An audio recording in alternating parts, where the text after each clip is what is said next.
In 1911, local mechanics Azor Robbins and Alexander Porter embarked on an ambitious plan to build their own monoplane.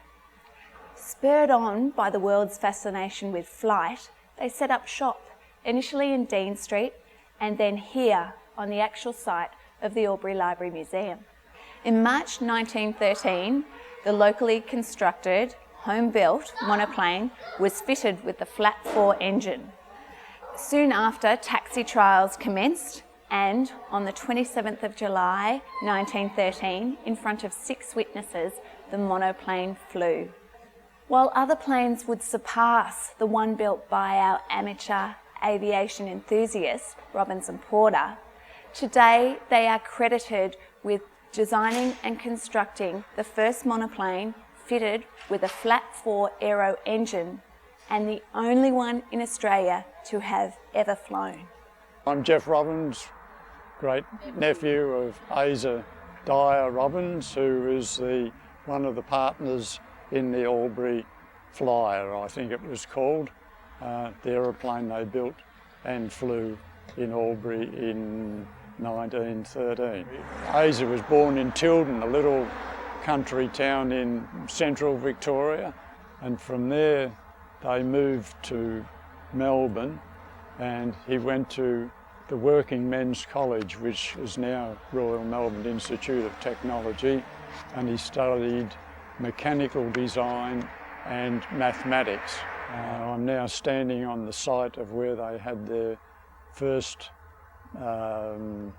purpose-built motor garage. It was a magnificent achievement for them to actually be able to design it and build it and then fly it successfully.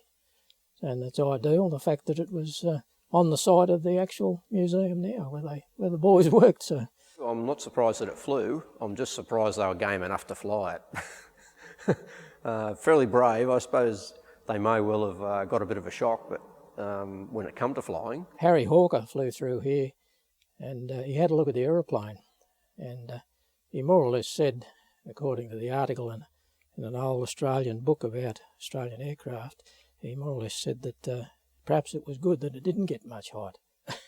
It looked quite flimsy to him apparently. And a good indication that they got the original design right was that our local scale modellers have built a radio-controlled scale model aircraft and have flown that, and it flies very well. It's the same excitement Steve Jobs and Wozniak would have had when they put, or Gates had when they put their computers together in their garage, right? The heyday of information technology. Turn of the century was the same thing. So you've got to appreciate the excitement people went through. You know, this is a totally new universe. You suddenly are able to get airborne. From a significance perspective, nationally it is a early type of plane, locally designed, locally built. That makes it important. But it's also a great testament to the innovation and the excitement which happened at that particular period of time. It effectively meant that Albury was a part of Australia's pioneering aviation heritage. So I think it is important for us to recognise that we have a history of innovation in this particular area. It's supposedly the only flat-4 engined powered plane that flew in Australia at that time, so they were the first. Could be the first 4-cylinder horizontally opposed aircraft engine ever. The engine disappeared for many years, and I was reading an article in a aircraft magazine about articles in the Museum of Victoria, and we went to the Museum of Victoria and found this box full of engine parts, and it was the engine, or what was left of it, and our youngest son and a friend of ours who's a mechanical engineer was able to assemble all the parts that were available.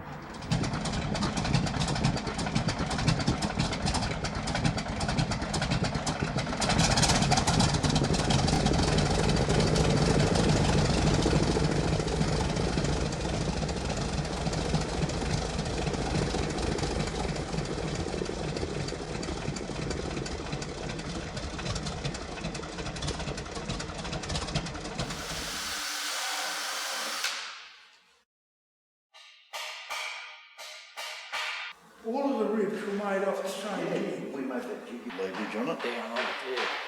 Yeah, that might work.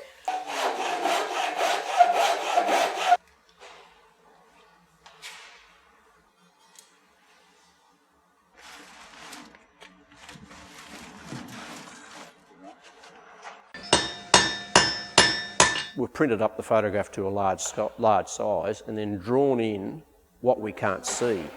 It's been very difficult to generate an aircraft from a bunch of photographs, or 3 photographs.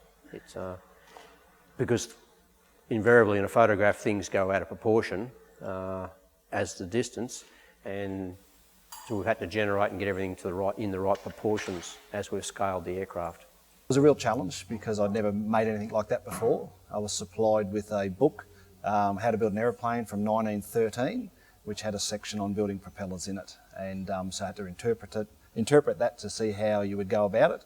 And I built a trial propeller to start off with, and a few trial runs, and then I was right to go from there. So it was a real challenge. We've had to use blacksmith methods because that's what they used in the original aircraft.